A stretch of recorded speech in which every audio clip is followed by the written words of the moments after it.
you were welcomed kind of with open arms as a funny figure with something profoundly important to offer our culture. And then, with no gratitude whatsoever, the door was slammed in your face. I mean, it was a pretty cruel experience. There was never any solidarity, never any kind of empathy for what I was going through. I was never in it for the feminism entirely. I was also standing up for my rights, and my ability to speak the truth. The country is almost impossible for someone like me to live in. You cannot tell the truth without the police coming to your door. It's not the place I came to in the 90s. It's not a creative place. It's not a happy place. I feel like the various tensions that exist at the moment are sure to explode. From the very start, we were saying that this was going to be a problem. It's obvious. If you have female-only spaces and a man is in them, that's going to be a problem. No one believes you, and you end up being shouted at on Newsnight. It's insane.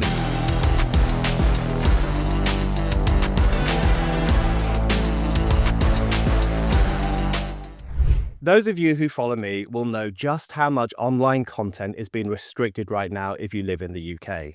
But a solution is at hand with the help of our partners at Private Internet Access, or PIA for short.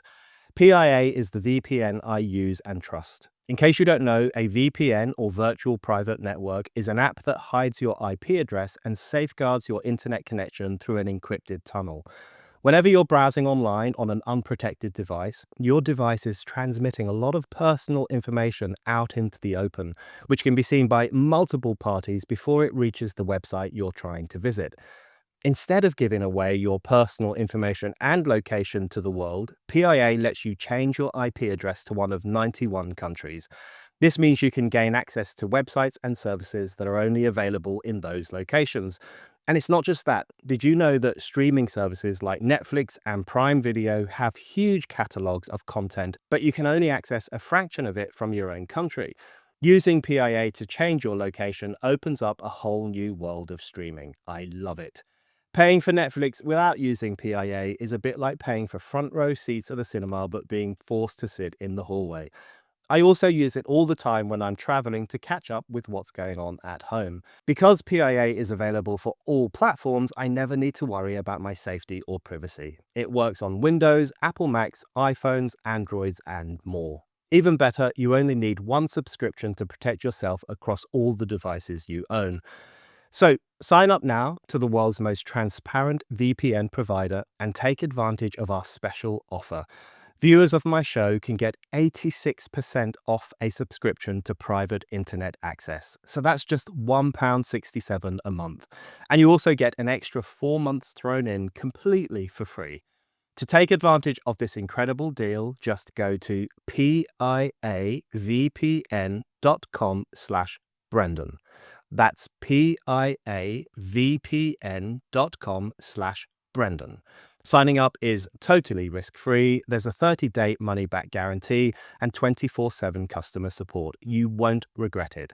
Sign up now at piavpn.com/Brendan. Hello, welcome back to the Brendan O'Neill Show with me, Brendan O'Neill, and my special guest this week, Graham Linehan. Graham, welcome to the show. Thank you. Nice to be here. It's great to have you back on. Always good to talk to you. But since I last spoke to you, you've had a bit of a shift in your life. You're now working a lot in the US, where I think they're more open to dangerous figures like you than they are in the UK.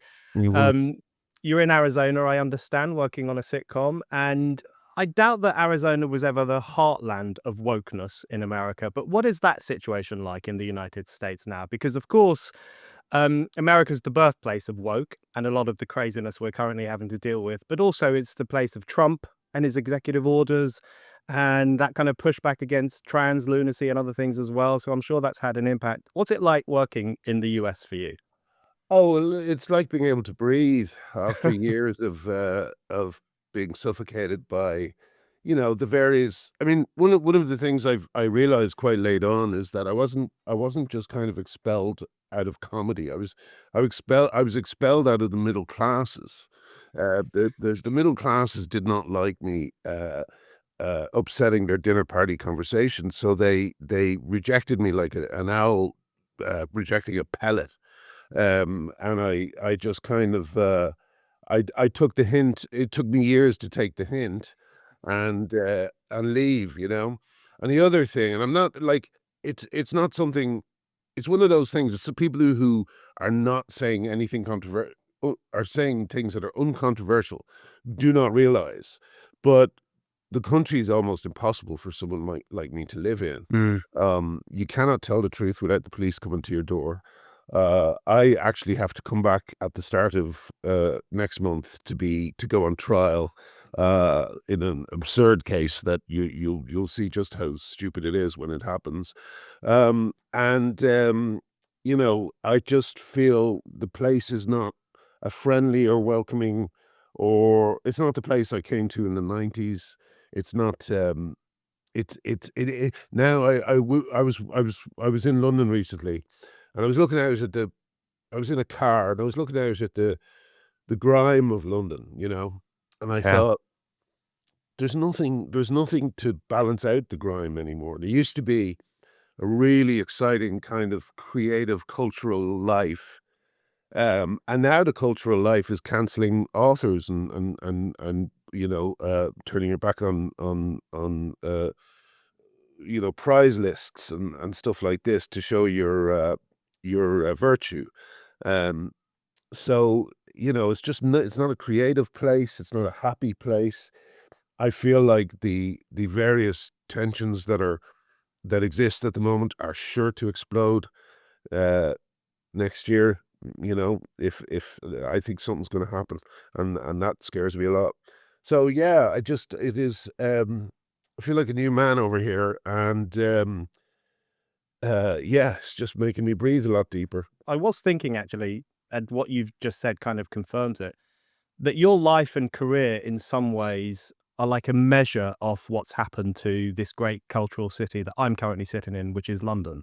Because you come here in the 90s, the funny Irishman, you bring your humor and your sitcoms, which, as everyone knows, were wildly successful, most of all Father Ted, but also Black Books, IT Crowd, loads of other things that millions upon millions of people watched and enjoyed. And then bit by bit, I don't know how slow a process it was. Obviously, we've talked about it before, you've written about it at length, but bit by bit, doors were closed in your face, opportunities were shut off. The Father Ted musical was just put in the bin, as far as I can tell.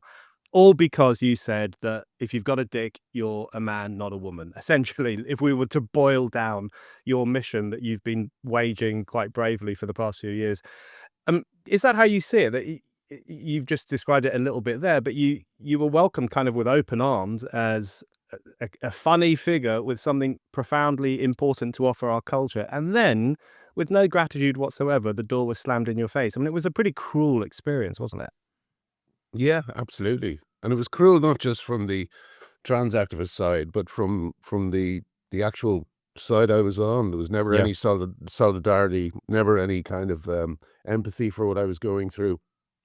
Just kind of resentment at me being involved at all. But I always said I was never in it for the feminism entirely. I was also standing up for my rights, you know, and my ability to speak the truth. Um, and also, you know, from the very first moment I was in, they went after my reputation, and my reputation is very important to me. My Mm. name is very important to me. So I felt I had to defend it. And you know, I certainly did react angrily with in various ways to various people, but that's what happens when people are trying to destroy your life. You know, you get angry and you react. You know, so there was a strange kind of annoyance at my presence that, you know, for instance, famously, J.K. Rowling has never mentioned me, never said anything in my defense, and when she got in, I thought, oh my God, it's over. I can finally relaxed. I can finally fight back because someone's on my side, you know. And now her silence about me has just added to the feeling that I've done something wrong, that I'm toxic, and I know I am toxic, but it's not because I've done anything wrong. It's because of things like that. It's because people like J.K. Rowling won't stand up in defense of me. So it wasn't just the TRA side pushing me out. It was a feeling of a lack of solidarity, um, uh, and a kind of an embarrassment at my presence in the fight, you know? So it's better I go over here and get away from it all and, you know, allow those kind of tensions to be worked out on their own. I don't need to be part of them, you know. Again, I'm just defending myself.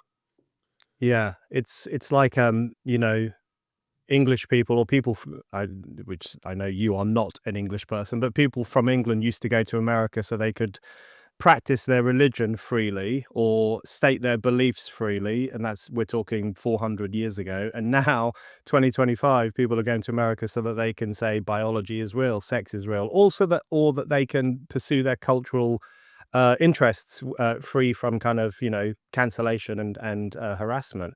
It is an extraordinary state of affairs. Yeah, but and also it's like I do feel that another reason I was kind of cuffed out by polite society, including polite society on my side of the fight, is because I'm Irish. I don't think they like the fact that I'm stubborn, and that I have a temper, and that I'm up for a fight. You know, they don't like this on either side. It's uncouth. It makes them nervous. You know, and yeah, America is a very different place. I guess, you know, each state is going to be different, but Arizona certainly, you know, there's nothing but support, you know, Yeah. and everybody just kind of, I mean, people don't know about it, but not in the way they don't know about it in the UK. In the UK, they don't know about it because it's deliberately been kept from them by the BBC and the Guardian and every liberal outlet. It's only telling them good news. It never tells them bad news about the trans issue. But over here, it's different. Everybody knows about it, and everybody's just on side. It's not a feeling of you know. It's just a feeling of what the hell, you know. How could that have happened to you? That's insane, you know. Yeah. And you know, at last, I'm with people who think it's insane. Yeah. You Yeah. know, That must everyone else be, thinks it's just natural yeah. that I got treated the way I did. You know. That must be a good feeling. But I know, just for the record, some of us are very happy with the kind of mick qualities that you brought to this debate over the Ah, God past few bless you. years. Yeah. We needed a bit of that. Um, so where do you think the trans issue is right now in the UK? I mean, you're very familiar with it. You still follow it very, very closely. You're still a leading voice in the pushback against it. I often get the feeling that it's one step forward and two steps back, or maybe two steps forward and one step back, because things are going well in some areas. We've had the Supreme Court ruling that says men are men and women are women. Lots of women have fought back through employment tribunals, through establishing that they have the right to think certain things according to equality law. So there have been lots of positive developments, spearheaded by lots of brave people. But the madness is still there. It is still pronounced. I mean, we've seen just over the past few days, John Boyne being nominated for one of the Polari Prizes for his novel Earth, and I think 10 people have withdrawn from the prize, including judges as well as nominees, because they don't want to be associated with this evil author who thinks that men can't become women. So every now and then you see something like that and you're reminded it's still out there. So how do you think it's going, that whole discussion? It's a hard thing. I remember Helen Joyce was interviewed. I've talked about this many times, but when Helen Joyce was interviewed on Peter Boghossian's show, and she said that the real problem is going to be the trans activist parents, the Mm, people who've kind of cheerfully uh, uh, converted their kids, and have done this terrible thing to them. They will never be able to admit it. And I think that there's a version of that like there was a place. Where was the place recently that I thought was probably captured? I can't remember the actual business, but you could tell by the way they were defending or talking about a certain subject. You could just tell someone in there either identifies as X or yeah. Y themselves, or they have a child who identifies as X or Y. So within these institutions, you're always going to get like one or two people who are resisting it really violently, and they're Aye. the people in the friend group who have poisoned the friend group and made the friend group think that all feminists are evil and blah blah blah blah blah. So their influence is going to be a little bit difficult to tamper down. However, there is good news. I was speaking to a friend who said that they're involved in recruiting, and they say that employers are very, very nervous about hiring trans-identified men anymore because, and I quote, they tend to be mediocrities right up until the moment they transition. And then when they transition, they become huge pains in the arse. So it's like this is having real effect on employers, and they're very reluctant to hire trans-identified people now. I think that will mean that you'll start to see the pronouns disappear from bios, and I think that eventually it will become one of these kind of quiet embarrassments, and everyone will pretend it didn't happen. Yeah. So it's just going to take a while, you know.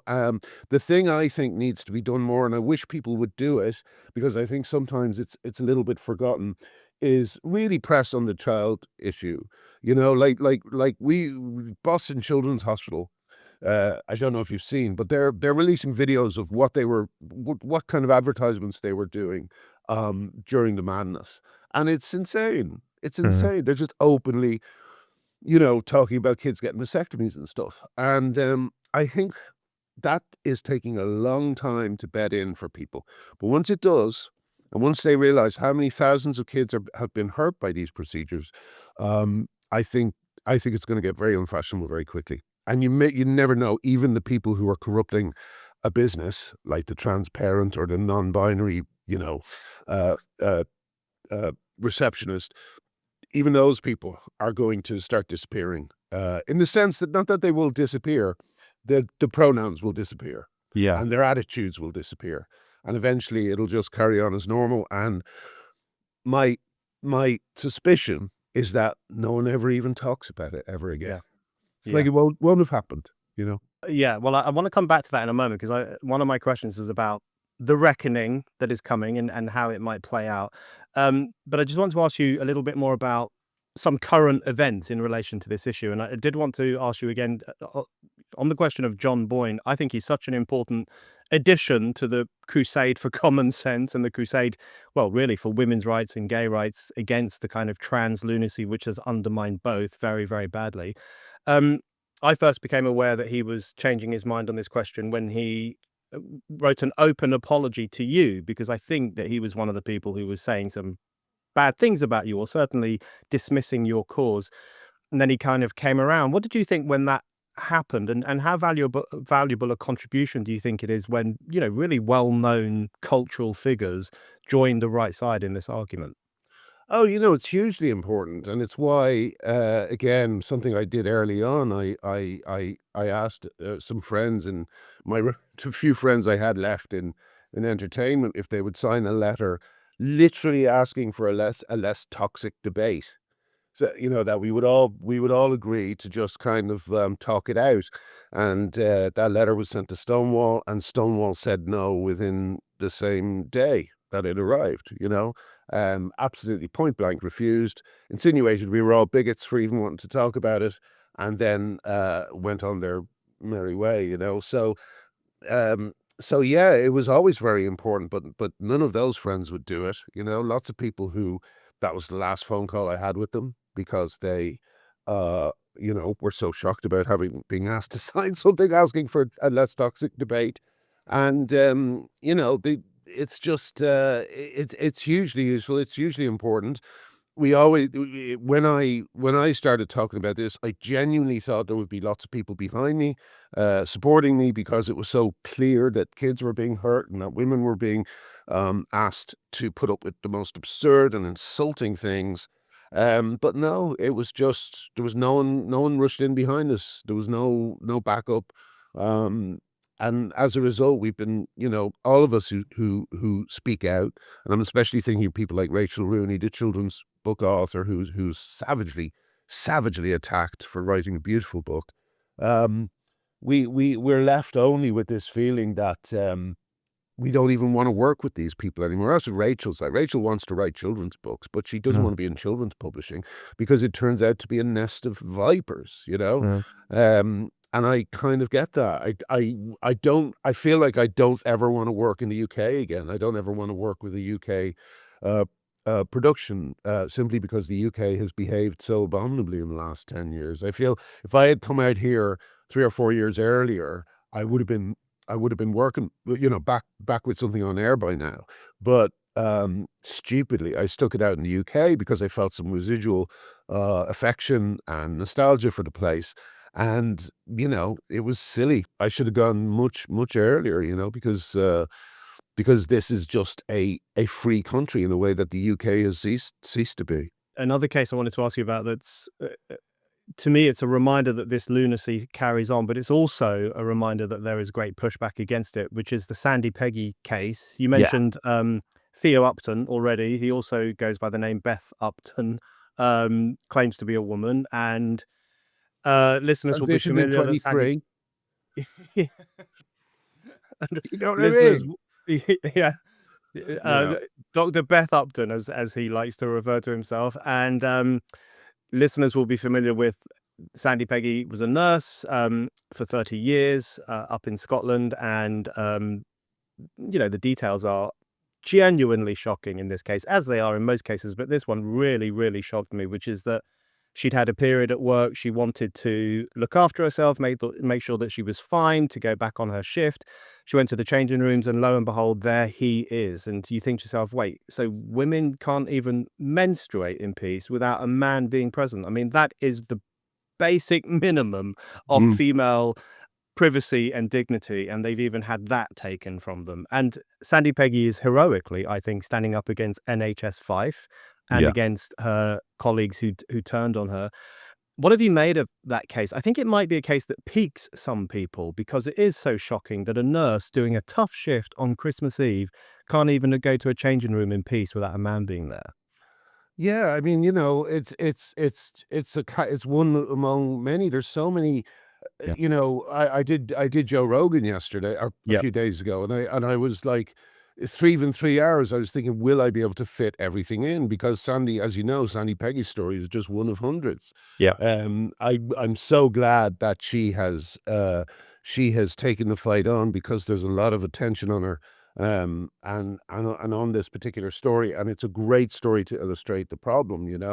But the thing that gets me about it is that, from the very start, we were saying that this was going to be a problem. Mhm. We Mm. said this was going to be a problem, and the reaction was as if we said that, I don't know, that the reaction was as if we said something completely outlandish. But it's like, it's obvious. If you have female-only spaces and a man is in them, that's going to be a problem, Yeah. and no one believes you. No one believes you, and you end up being shouted at on Newsnight. It's like insane. How did they not recognize that this was going to be an issue? Same with sports. It's going to be a problem. We're going to have men beating up women in the ring. Sure enough, the last Olympics, 2 men beat up women in the ring, and we all watched it like it was Yep. normal. So I gave up kind of trying to predict what would go big and what would not. But I definitely mentioned Sandie Peggie on Joe Rogan's show because it's just such a clear, obvious example of the dangers of letting these men into women's spaces. Um, what I what I what I did find interesting about it, though, is, I mean, they're really like, trans activists work the same whether they work, you know, behind a computer screen or on a legal team. But my God, the effects to smear her as a bigot. I thought that was just contemptible. You know, the disgusting friend who turned her in and the disgusting team who tried to make that accusation. That really was repulsive. And, you know, uh, I'm surprised. I'm surprised they actually uh, made that decision and went there because, my God, they couldn't have got any less sympathetic, especially now when when the immigration question is beginning to open up and people are beginning to speak about those tensions. To try and introduce that is another example of the kind of cluelessness of the elites in the UK at the moment. Just the wrong thing to do, the wrong time, the wrong approach. And it bounced back on them. I think it did, but it seemed to me that it bounced back on them. So yeah, that was just another example of, and again, it's with Sandie Peggie, it's a class thing, the Yeah. same way they suddenly realized they didn't like me being Irish. Yeah. They suddenly realized that they don't like working class women who have opinions. It's repulsive, absolutely repulsive. Yeah. A war on working class people. Yeah, I thought the class element to the smearing of Sandie Peggie was so blatant.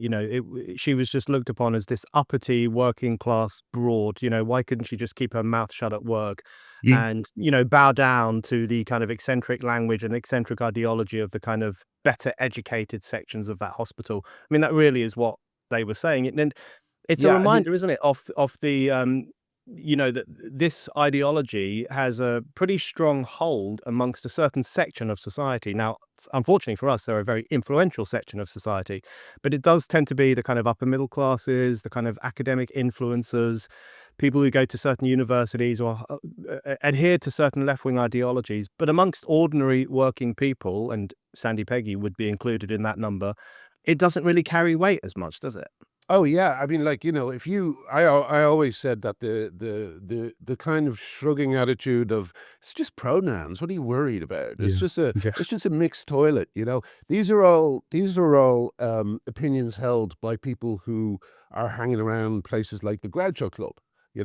Where mixed toilets are where you take cocaine. So they're only seen as kind of a delight of kind of we'll go and have a line. But like elsewhere outside of these environments, those kind of things are have a lot more weight on them. A toilet in a homeless shelter that's mixed sex is a fucking disaster waiting to happen.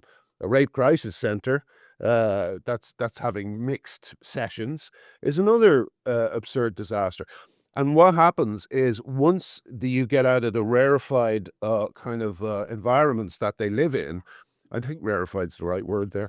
But like the Graduate Club, like whatever club they're members of, whatever Soho haunts they hang out in, once they get out of these places, the world is a lot rougher. Especially for working class people, Yeah. and because the left has completely lost its interest in working class people, Hmm. they are now only an obstruction in the road to this beautiful middle class future we have of everybody dressing like they come out of Vivienne Westwood's showrooms and behaving as if reality doesn't exist. But reality does exist for working class people. It exists in a much more kind of physical form than it exists for these idiots. And they're actually endangering the lives of people like Sandy, you know? And again, it's another reason for that is because the adults in the room are not doing any adulting. Like Keir Starmer, he ran on the promise of ending the culture war. But he didn't do that. He just hides from it. He hides from it and he lets ordinary people like Sandie Peggie fight it. And so we still have this absurd processes to punishment system in the UK where, despite the law changing, people like me, I have to go back to court at the end of the month, and other people have to fight it for him Mm. because he's absent from the battleground. So Yeah. yeah, it's again, it is very class based, I think, definitely.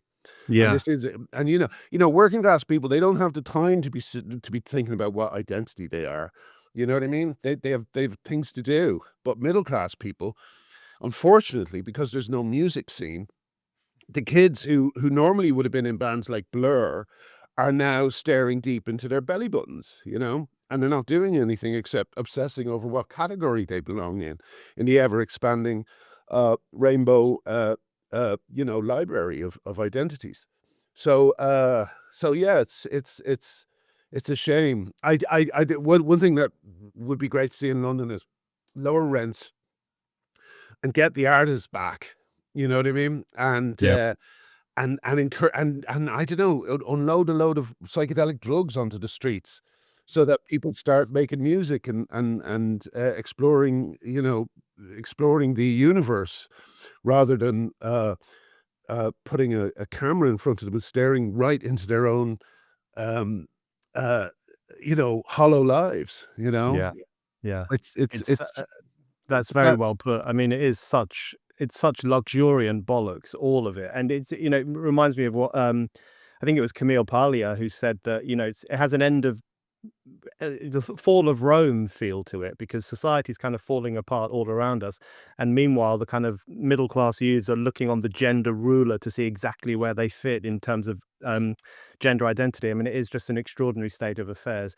Um, I wanted to, you mentioned already children and the impact on children. And I think that is something that cuts through with significant sections of the population. Just, the puberty blocker thing here in the UK was an eye-opener for a lot of people. The fact that we were pumping kids, often autistic kids, and often kids who would just have grown up to be gay, pumping them with drugs to correct their sex. In the US, it was even worse. You've already referred to the fact that there were hospitals there carrying out mastectomies on young people, mutilating their bodies in the service of this corrupt religion, this new ideology. Is the children thing still going on? How do you still see that playing out? I know we've had the whole puberty blocker block here in the UK, which was good, and other similar things are happening in Europe. But are children still at danger from this ideology? I think it's certainly getting better, and the knowledge base is getting wider. I think the thing that annoys me, one of the reasons why it's so slow to change, is that there was a very important thing brought out last year called the WPATH files, or maybe even 2 years ago. I think it was 2 years ago, 23. And the WPATH files showed that the source of all this information we're hearing about the correct way to treat trans people is a bunch of lunatics. Is a bunch of ideologues. The guy, I think that when it was written, the person who's running it wasn't even a doctor. They were, I mean, the WPATH files, it's a big document. So I used a program called Notebook LM to kind of parse it out. You can put the document into Notebook LM and then ask it questions. And I figured it out that way. And it's just the most extraordinary thing. So the story I always tell people is, there was one person one doctor who said they only refused transition to one person. And that was because they had a psychotic episode in the waiting room while they were requesting the treatment. And it's like if you're Wow. giving sex changes to people who are like literally insane and homeless people, they tried to give a homeless guy a My God. procedure. And if you can imagine being homeless and then having a surgical wound placed where your penis should be, and then going out in the streets the next day, these people are insane. And the thing that's not been understood is that means that the entire protocol, the entire early affirmation protocol, the entire trans health industry is corrupt at the source, and the chain of trust, which is supposed to exist among doctors, has been broken to such an extent that a lot of doctors, I think, possibly quite innocently, have found themselves committing these terrible crimes, these doing these terrible things to young people's bodies because they thought that someone on the other side of the chain knew what they were doing, but they didn't. And as always, the real problem, the real reason why we're seeing any kind of sluggishness to do with dealing with this stuff is because the press are just pretending it's not happening. The Yeah. BBC has been outrageous. I don't know if you follow the work of RIPNutmeg, but Mm. she's just like every day it's like 3 new drag programs, Yeah. and it's like they're definitely it is not a natural attempt to program by the BBC. It is pure conditioning. It's like mass conditioning. They're trying to make kids especially comfortable with all sorts of things that are actually even, quite contentious within the gay movement. Like a lot of gay people don't like drag. Yeah. But you would think that I even once, this is very funny, I once saw someone trying to get away with the word drag phobia. And I thought, hang on a sec, we're making drag artists a protected class now, you know? So it's just, it's a mess, but the biggest impediment to moving forward on this issue is the press. Yeah. Heavily captured, lots of trans kids in the picture, Yeah. and a complete inability to address the issue as it is, you know? And a complete inability to address the issue from a woman's point of view, you Mm. know? Yeah. Absolutely. You mentioned the WPATH files there, and the shocking things that have come out of those, and the influence that they've had on, supposedly well-educated doctors and the medical establishment and the broader culture as well. It seems to me that some of these experiments that have been carried out on vast numbers of young people, they feel like the lobotomies of our time. Doctors doing things to people's bodies that they really shouldn't be doing, and which are incredibly destructive. what will the blowback be like, do you think? I mean, you can kind of feel it coming sometimes because there will be, even the New York Times has done a piece saying, look, are puberty blockers all they're cracked up to be? Mm, A few more voices in Europe are saying, what have we done to these kids? We've made kids infertile. We've mhm. pumped them with drugs, the impact of which we don't really know. Um, should we be doing this? So you can feel it coming, but it should be a massive scandal. Do you think that's going to come eventually? I'm not sure. I hope so. I mean, the only thing I can hope is that these kids, will, as they grow older, they realize what's been taken from them. But it's a Mm, strange thing to never have something and have it taken from you. You know, like if yeah. you never have sexual desire, would you miss it? You know, Mm, necessarily. We who have had a normal sex life and so on, we know what the pleasures of it, and sorry, I don't want to gross out your viewers too, your listeners too much, but we know why it's an important thing. We know why it makes your life fully rounded. Children are the result of it. It's lots of great things, and we have stolen all that from these kids. Um, some I think will realize, but some may not. And in fact, I think that the move to make asexuality a new sexuality is part of the effort to try and normalize these kids who have no sexual function and make it sound like, oh, it's just this new group of interesting people that we're covering. It's like, no, it's not. It's because they're on SSRIs, they're on cross-sex hormones. They've lost all their sexual drive. Stop pretending that it's an identity. you know so again, because the trans movement is so evil and so sneaky, I think they will make it more difficult to keep kids safe. And you just have to, unfortunately, again, because there's no adults in the room, you just have to be very vigilant and just make sure they're not sneaking anything past you. yeah, yeah, absolutely. I think that Like a lot of the asexuality. Tavistock lunatics are still in their place. Yeah, There's a guy, Dr. Adrian, I can't remember his name, but he is Dr. Aidan Kelly, his name is. And there's an address that he did, and it's the most extraordinary thing because he doesn't say one substantive thing in it. And he says all these doubts that people have, but he doesn't resolve them. He doesn't tell you why it's good to transition these kids. And I mean, I've never seen anything where I just thought the banality of evil more than this mm, Aidan Kelly or David mm. Kelly. What's his name? Dr. Aidan Kelly video. It's worth tracking down. Anyway, sorry, what were you going to say? I was just going to say that was a really good point about asexuality, and the reason that's been mainstreaming might be to prepare us for the fact that we have stolen from so many children, a future of sexual pleasure, which is, I think, depriving them of a fundamental human right, which is the right to a sex life, the right to a family life. Yeah, Um, it's evil. It's and evil to take that from them. yeah, Pure evil. And it, and I it, and I do think there will be. I hope there will be at least a few arrests of doctors who did it. Like Siv Gallagher is my big bête noire in the US. She's the one who would do TikToks that said, "Bit sad today because I don't get to yeet the teats." Like yeet means yank or pull off. yeah, And yeah. this was the attitude. It is. I just want them in those people in jail. Anyway. Yeah, I think a lot of people want that. Graham, you mentioned already Joe Rogan. It was wonderful to see you on Rogan, and you really offloaded there. You tried to cover as many of these insane cases as you could, and I think it was really eye-opening for Joe Rogan. I mean, he's quite sensible on this issue. Mm. When I was on his show last year, and we talked about the trans thing a little bit, and he's very sensible on it, but I think he would have been shocked by a lot of the stuff that you were telling him. What was that experience like, being able to speak not only to him, but to his extraordinarily large audience about all the crazy shit that's been going on for the past few years?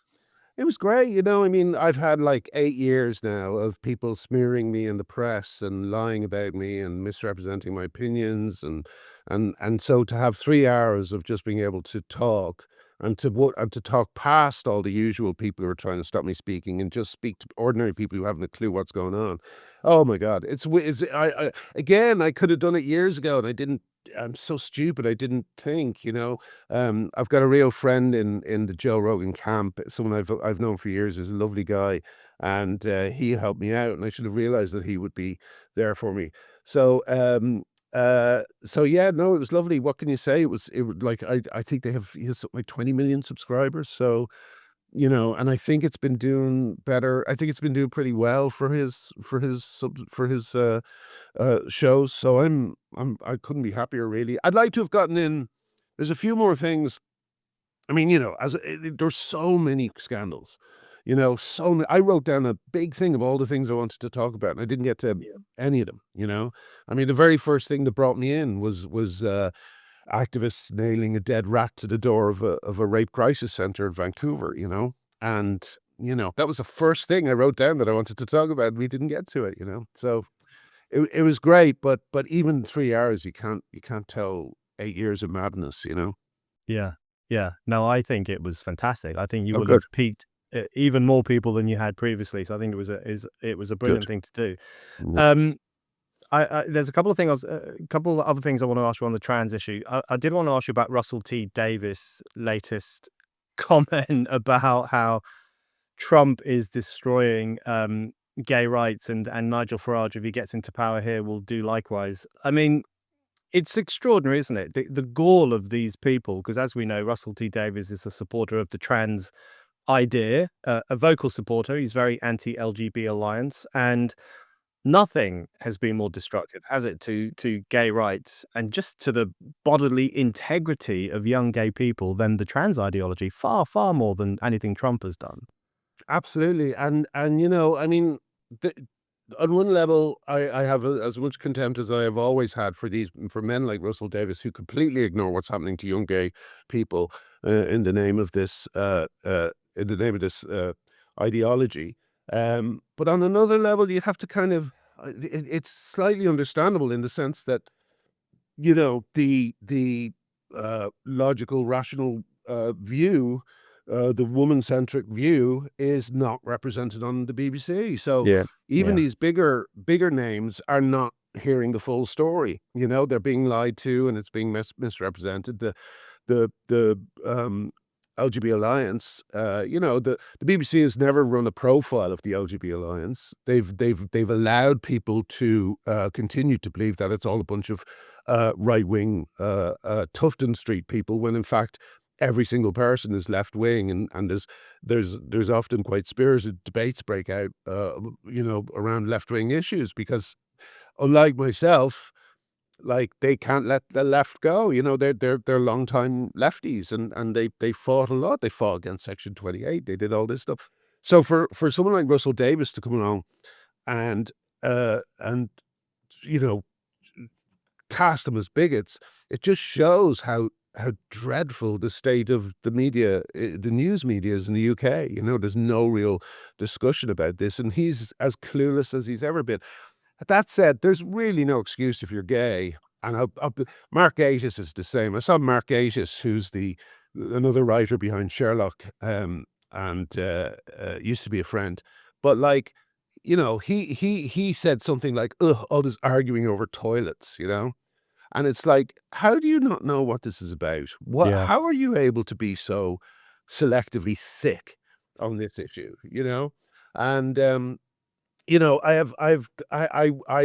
I kind of have nothing but contempt for them in many ways, but I wonder how different it would be if we had a healthy news media that was actually reporting the issue correctly. Yeah. I think I find myself thinking that on a lot of issues at the moment, where, on the one hand, I kind of feel a slight contempt towards people who are spectacularly ill-informed on this issue and others. But then another part of me thinks, well, it's understandable in such a tragic media ecosystem that just doesn't tell us what's going on in the world. Um, I did want to ask you, kind of in relation to that, about the state of comedy, and we've got the Edinburgh Fringe going on, and it seems to me that not much of note is happening there. It doesn't seem to be that interesting. It all seems pretty woke. Most strikingly, some Jewish comedians have been cancelled from the Fringe, Mm, supposedly because they've got problematic views on the IDF and Gaza, etc. But I think it's because they're Jews, and mm. it's not seen as good to hang out with Jews anymore.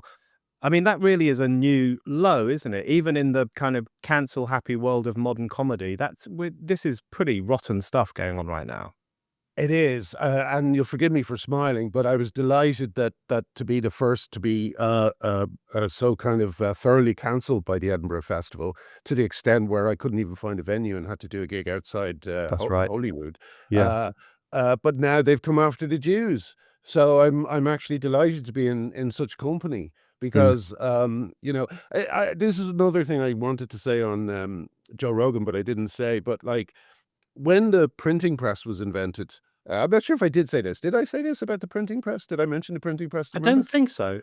Had it in my mind set. But when the printing press was invented, after that, there was 100 years of crazy religious sects, violence, pogroms, and anti-Semitism. Anti-Semitism ran rife and so on.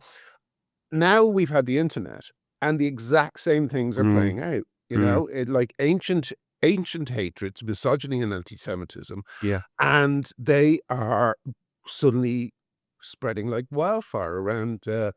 Well, certainly around the cultural industries, and I'm just proud. I'm just proud to be among their number. I think that the way Jews have been treated in the UK is kind of was very familiar to me. Like again, like you go from them bombing, which they had to respond to the atrocity, and everyone complains about that. And then they have the most targeted attack in history on the leaders in Hezbollah, and everyone complains about that. And it's like, well, how is Israel supposed to defend itself? Mm. You Mm. know, like, can you get any more targeted than blowing the dicks off Hezbollah? You know, I mean, that's pretty damn targeted. And it was done deliberately because they didn't want to kill them, because they wanted to Mm. put a strain on the economy. That is next level genius civilian light. I know one or two innocents were killed, but as a military operation, that was very, very targeted, and it only hit the people it had come for. And they still managed to tear the Jews apart for it. So I don't think that that's proper analysis. I think that's anti-Semitism, and I Yeah. think the reason it's happening is because the internet has opened up the doors to it. And just as the printing press did, we're going to get a period where, like, what was happening with the printing press was that everyone who had a crazy theory about the Bible suddenly had a chance to write it down, right? So with this case, we just have every single anti-Semitic theory, every single anti-female theory, uh, just kind of, swimming around the airwaves. And it's the kind of misinformation that outlets like BBC Verify have no interest in, Yeah. you know? Yeah. So, because BBC Verify, is probably filled with, like the rest of the BBC, people who hate women and people who hate Jews. Yeah. So, yeah, I think that that's what's happening. I think we're getting the same things playing out. There's going to be a period of absolute insanity, and until we actually grab a hold of it and think, well, what will happen next, that we have to guard ourselves again in this connected world, we're going to be constantly subject to these, periods of madness, you know? Your point there about the return of the two medieval hatreds, hatred for women and hatred for Jews, is so well put. And I've noticed that myself, because if you look at left-wing demos over the past few months, there was the demonstration against the Supreme Court ruling, at which people were openly calling for the death of women, the death of TERFs. That same weekend, there was a march against Israel, at which people were waving bloody shrouds and accusing the Jews of killing babies. And you just think this is just the return of ancient medieval hatreds against both the female sex and the Jewish people.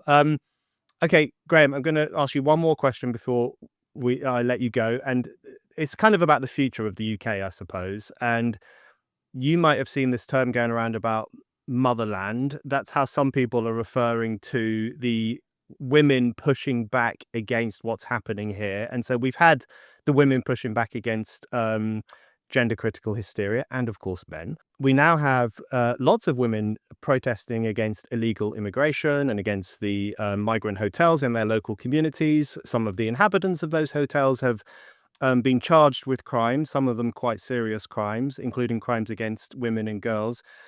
People have used the word Motherland, which will be familiar to you. One of the sitcoms you worked on the first series of it.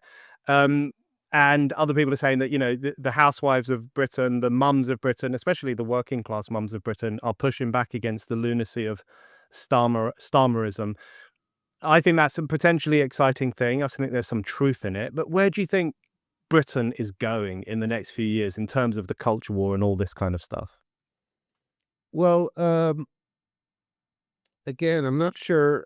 I'm not. Well, my worry is that we will just be running on the spot while our cowardly politicians refuse to actually address important issues.